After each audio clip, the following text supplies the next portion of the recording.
अभी कार्यक्रम को आगे बढ़ाते हुए मैं मौजूदा जनरल सेक्रेटरी श्री यशपाल जी से रिक्वेस्ट करूंगा कि वो एक स्टेटमेंट ऑफ जो हमने अचीवमेंट करा है पिछले सालों में उसको जनरल बॉडी मीटिंग के सामने रखें। Yashpal sir please.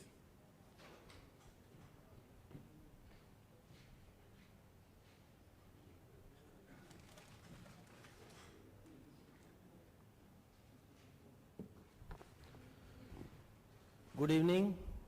Namaskar to all our officers in Central Secretariats from all services.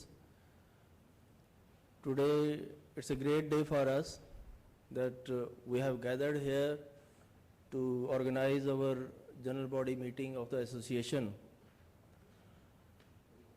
I will, before coming over to activities and achievements, I would welcome all of you in this August house, and I thank you all that you all have spared your time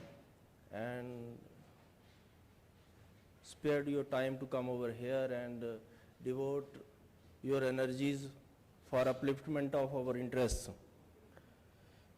मंच पर आसीन हमारे प्रधान जी रोहतास बनकर साहब, राजकुमार जी, हमारे secretary साहब नूनवाल साहब, सुरेश कुमार नूनवाल साहब, हमारे ट्रेजरर राजेश कुमार जी, हमारे सीनियर एग्जीक्यूटिव बॉडी मेंबर और सभी साथियों,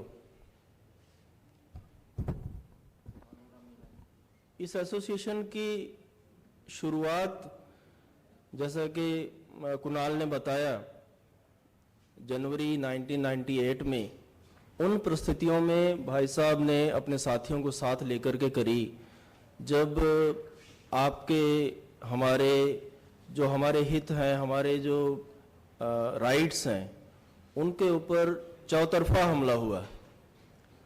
चौतरफा हमला ऐसा हुआ कि आपको सीनियरिटी का कोई बेनिफिट नहीं मिल रहा था, प्रमोशन में रिलैक्सेशन बंद कर दी गई थी, बैकलॉग वैकेंसियों का भी जो था प्रोविज़न वो भी बंद कर दिया गया था, उसको भी जो था जनरल में कन्वर्ट करने का वो ऑर्डर था। तो ये 95 में जब इंदिरा साहनी की जजमेंट के बाद ये 77th अमेंडमेंट आया तो उसके बाद ये सारे OMs आए।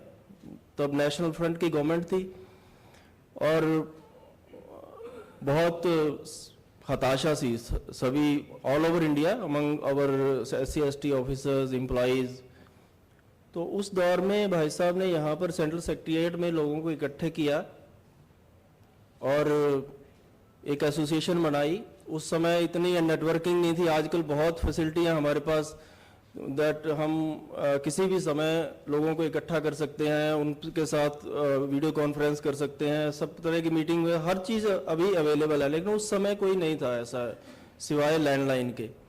तो इन्होंने बड़ी मेहनत से एसोसिएशन को गठित किया और उसके बाद MPs के साथ बाकी एसोसिएशन के साथ मिलके MPs का एक जो अपना जो बनाना था, लोक राय जो बनानी थी, एक आम व्यू बनाना था, वो हुआ। वहाँ पर हमारे जो SC/ST के जो MPs थे उन्होंने वाजपेयी गवर्नमेंट के टाइम पे जो था स्ट्राइक किया, पार्लियामेंट हाउस में वॉकआउट किया और उसके नतीजतन क्या हुआ कि 3 अमेंडमेंट्स वाजपेयी गवर्नमेंट ने इंट्रोड्यूस किए कॉन्स्टिट्यूशन में, जिससे हमें जो हमारे लॉस्ट राइट थे of seniority, of relaxation in departmental exams, of backlog vacancies, filling up of backlog vacancies, ये सब इंट्रोड्यूस हुए। लेकिन वो जाके 2000 में हुए, जो अमेंडमेंट्स हुए, नुकसान 96 से हुआ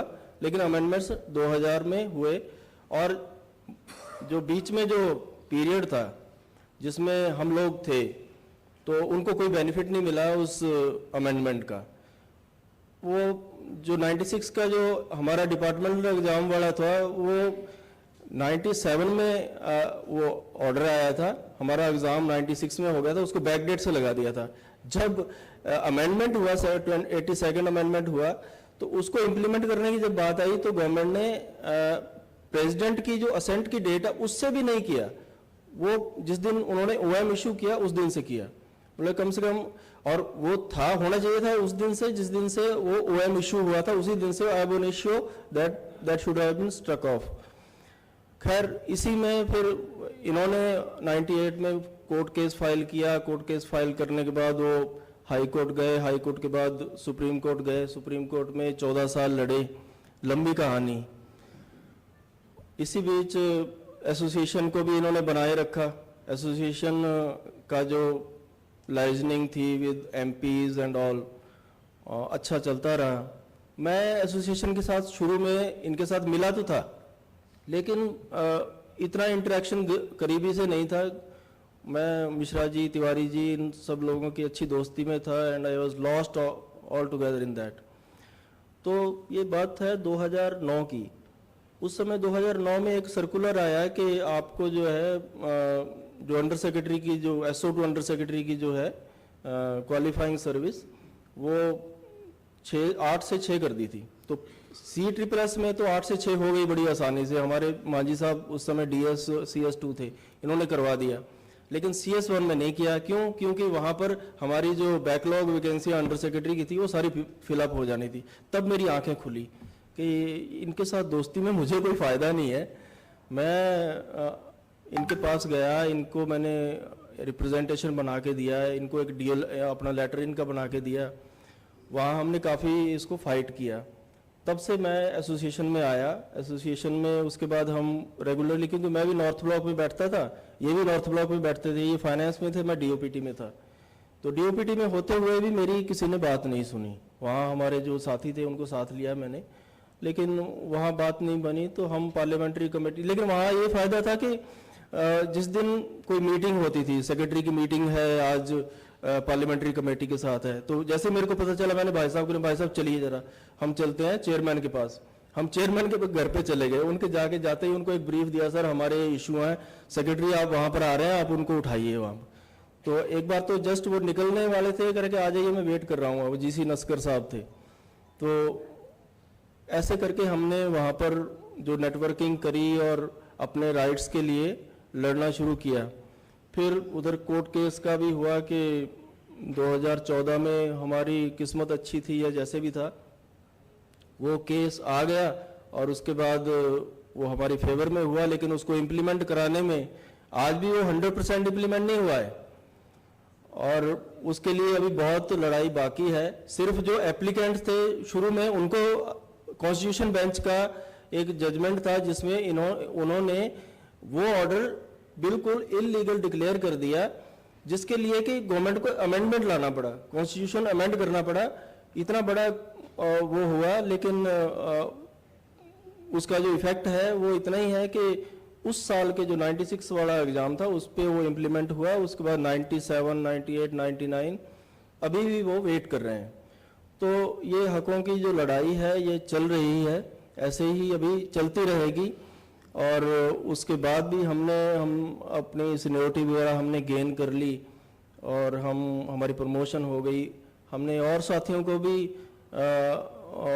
इनकरेज किया। ये राम खिलाड़ी मीना जी बैठे हैं, इन्होंने भी हमारे से थोड़ा सा इंस्पिरेशन लिया, केस फाइल किया, वो आगे तक इनका भी हुआ। और उसके बाद भाई साहब ने काफ़ी उसमें एफर्ट करके और उसको इम्प्लीमेंट करवाया।